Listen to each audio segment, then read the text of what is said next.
Live stream science-based activities and experiments that the kids can do at home. Mr. C himself joining us live. Very cool. The one thing that caught my attention right off the bat was your hair's even spikier these days. But the other thing that caught my attention was what you have next to you. I'm not sure. Are those eggshell cartons? What is that?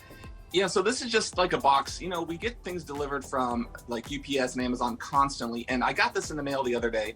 And we know that if we hold this pen right here, and if I drop this pen, it's going to do what? It's going to just fall, right? Fall right? To your hands. A little gravity. Yeah.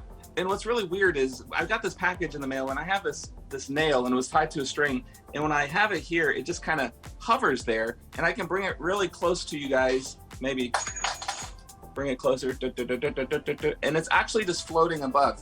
It's floating right there and I can take the pen behind it and I just have the egg carton there so you can kind of see that the nail and the string. And this is one of the things that we're going to be talking about when we do our little episode on, well, why do you think it's working is the question. What do you think's going on here, Zach? I have no idea. Now, typically, I'm always so lost during our segments when we're in person. Now, you throw the whole virtual thing into the mix, man, I'm really thrown for a loop. You got to break it down for me, Mr. C. What's happening? Well, we know that this nail is going to fall down because of gravity, unless there's something acting upon it from above, right? So trickery is part of Mr. C's game sometimes also, because what's really important, what's going on here is in this little box, I took two really, really strong magnets. They're called neodymium magnets, and they're creating a magnetic field, and that magnetic field attracts this iron nail to it. So when I bring it right there, it's going to actually be able to float. It looks like it's actually suspended in the air, but it's not. It's because it's being attracted to that magnet.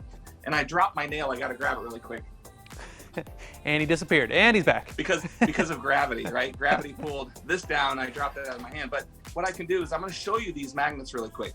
These are neodymium magnets. I want to keep it away from my phone because they're super ultra strong. And this nail here is connected to it just like it would have been here, right? Whoa, see what I'm talking about? It's really strong.